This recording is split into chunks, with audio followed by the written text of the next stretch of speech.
This is the top 10 underrated free movies in YouTube मैले जुन युट्युबमा भेटेको थिएँ होइन। फर्स्टमा छ नेक्ट बाई माइक ली 1993 को माइक लीको नेक्ट भन्ने फिल्म युट्युबमा छ। ऊ चाहिँ रिसेन्टली डिस्कभर्ड अनि हेरेको थिएँ been like 1 month.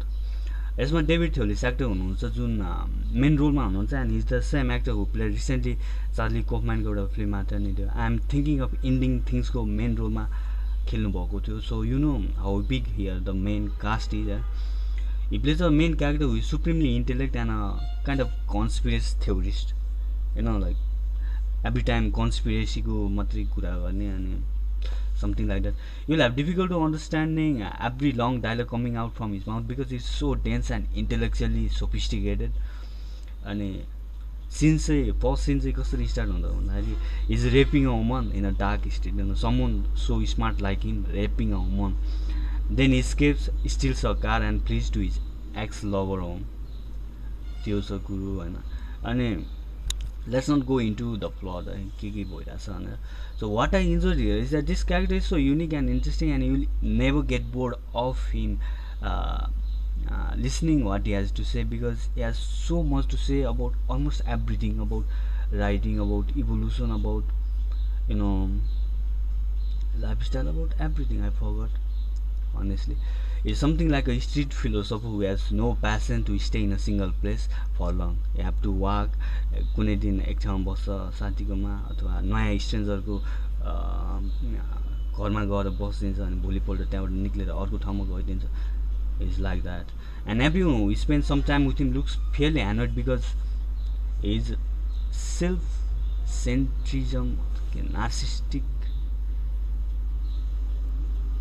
something like that, self-loving kind of person. And so मलाई त्यस्तो लाग्यो। So check this man and throw epic comment if you have already seen this. Alright, second मा छ Suburbia by Richard Linklater. Richard Linklater is one of my best filmmaker among many and I have seen his almost every film excluding 2 जुन हेर्न बाँकी छ। It follows young fellows somewhere in early 20s hanging out, standing in at one corner of local convenience store. They drink wild, smoke a lot, joke around. They are free and young and aggressive and rebellious type go. And every character have their own story, own life to live. But I really connect to this one guy who really sounds smart among these friends, but nothing substantial is happening in his life. He has big things to say, but nothing noteworthy is happening. So he's frustrated and lost among these same type of friends. The film has no specific like solid story. There's no this kind of roller coaster and everything like हुन्छ नि regular film स्टोरीमा हुनुपर्ने त्यो प्लट्स होइन। यस मुन्डेन डिटेलहरूको बारेमा join गरेर बनाएको छ। It's about self discovery, adulthood, friendship, existential crisis, heartbreak and being just young. So I pick this as one of my fave in YouTube. Alright, third मा छ third film I chose is Jim Jarmusch's Down by Law भन्ने। This film centers around 3 uniquely interesting characters who are jailed recently and they escape. The film doesn't centers around a conventional type of jailbreak stories हैन, त्यहाँ mechanism छैन कसरी उनीहरु जेलबाट brake गरेर भागे भन्ने। It's not about that. It's more about interaction between these 3 characters. The film has खतरा cast, Tom Waits, Robert Benigni. So I think he's Italian actor who won Oscar for that film, I forgot. And there's John Louis. I haven't seen much film of his. I have always found similarity in Jim Jarmusch and Richard Linklater's film world because they both kind of are slice of life genres. अनि त्यसमा केही पनि हुँदैन त्यस्तो big plot हुँदैन, but it's more about dialogue and character. So this one is brilliant comedy. You laugh a lot because of Bob, and he has this. He can't stop talking, and he's so fascinated in English vocabulary words. सुरुमा बबलाई दुईजनाहरूसँग interact गर्न गाह्रो भइरहेको छ because they ignore him. He looks so stupid, But later they become friends and escape out the jail. So that's the story. Fourth one I choose this amazing art sci-fi film Solaris by Andrei Tarkovsky and it's based on novelमा based हो।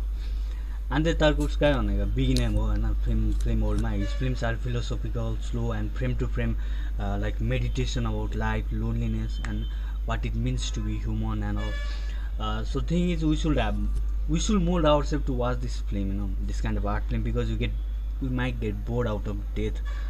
So whole picture is big and so thought provoking. Semi Solaris. This film centers around a space station orbiting a fictional planet Solaris, where a scientific mission have discovered a strange mysterious phenomenon भेटिरहेको छ होइन. अनि के छ भन्दाखेरि यसमा चाहिँ like technical detail and everything केही पनि छैन होइन. एज अ हुन्छ नि साइन्स फिक्सन फिल्ममा हुन्छ नि त्यस्तो कुराहरू, त्यस्तो केही पनि छैन. जस्ट हाम्रो मेन क्यारेक्टरको त्यो त्यो साइन्स फिक्सन सिचुएसनमा राखिएको छ मेन क्यारेक्टरलाई, अनि उसको इमोसनल स्ट्याटस चेन्जेसको एक्सप्लोरेसन गरिएको छ है, त्यस्तै छ होइन. सिरियसली भन्दा मलाई खतरा मिस्टेक्स लाग्थ्यो like at some point I was like के भइरहेको छ यस्तो काइन्ड अफ हरर झन्डा पनि हो जस्तो लाग्छ काइन्ड अफ त्यस्तो भइरहेको थियो. Because strange thing is happening in that station because of that planet. So check this out.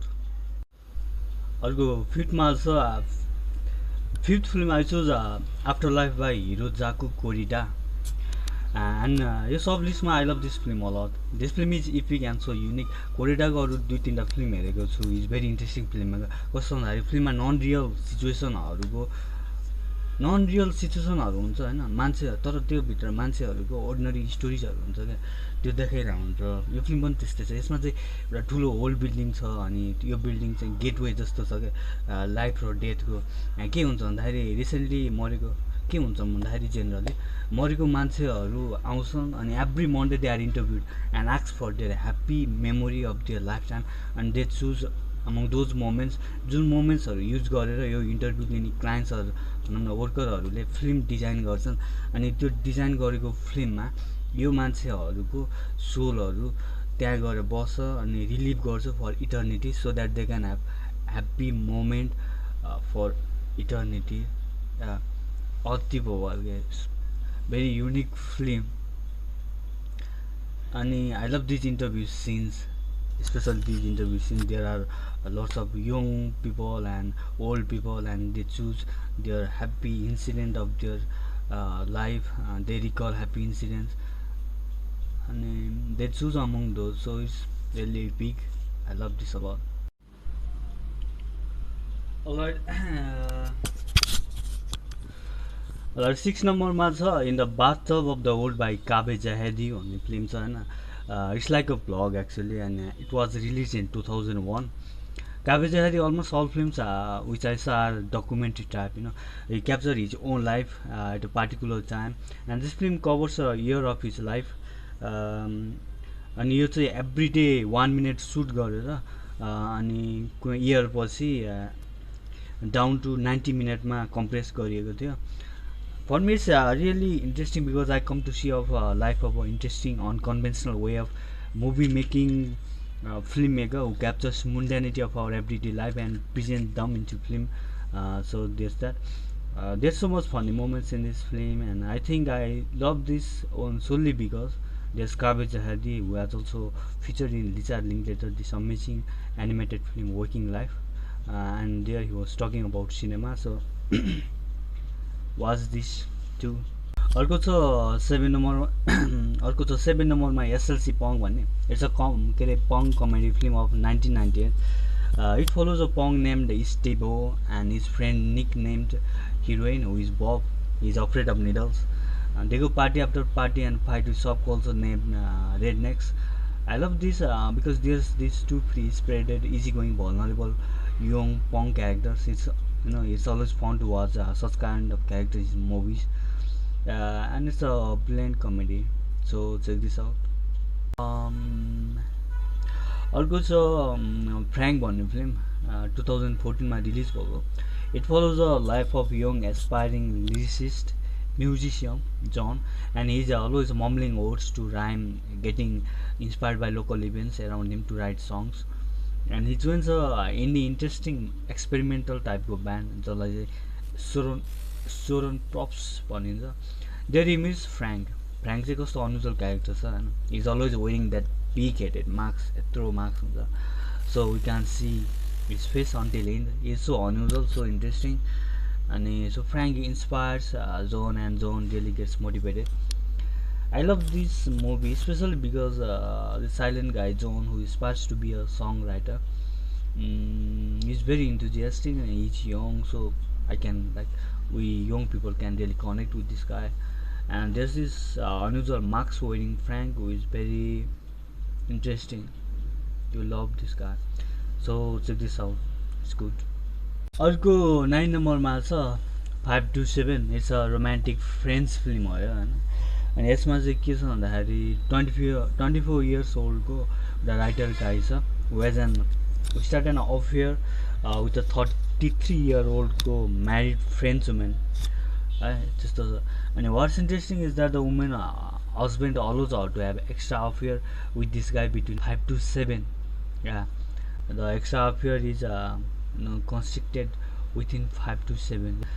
अनि यसमा एन्टोन एल्चिन भन्ने एक्टर छ. Is amazing. I love his films. I have seen him other films too. So this guy is amazing. सुरुमा this young blind guy is okay with this relationship होइन, ठिकै छ उसलाई. तर पछि रिलेसनसिप हुँदै जाँदाखेरि he get obsess with her and he falls in love with her and proposes her, but she refuses and goes back to her children and husband. अनि this गाई struggles with forgetting this woman. अनि पछि novel release गर्छ अनि उसको marriage हुन्छ. So ठिकै छ, इट्स फन टु. अर्को छ already tomorrow in Hong Kong, last नम्बरमा होइन, लास्ट हो. इट्स लाइक अ रिचर्ड लिङ्कलेटरको बिफोर सनराइज टाइपको movie. There's a long take and long dialogues. Ruby and Josh भन्ने क्यारेक्टर छ. They met in a party and Josh offers to walk to her destination because it's new city for her. She is new in that city. They talk a lot about personal life and dreams and jobs they are doing, and as they walk and talk they find connection between them, and we can softly see they are getting attracted with each other the way they are talking. But after they reach destination, Josh reveals that he has boyfriend back in that party, and Ruby leaves him little angry. They leave and accidentally meets a year later. This time Ruby reveals she has long distance boyfriend and Josh reveals she has same girlfriend. But they reconnect again and later realize they both are emotionally cheating their respective partners. So they leave each other, admitting to each other that they have feelings for each other but don't want to cheat their partners. So I think this part is something original. I haven't seen this type of movie and this kind of story. And it's soft and long dialogues, lots of dialogues, and it's so fun to watch. Yeah, check this too.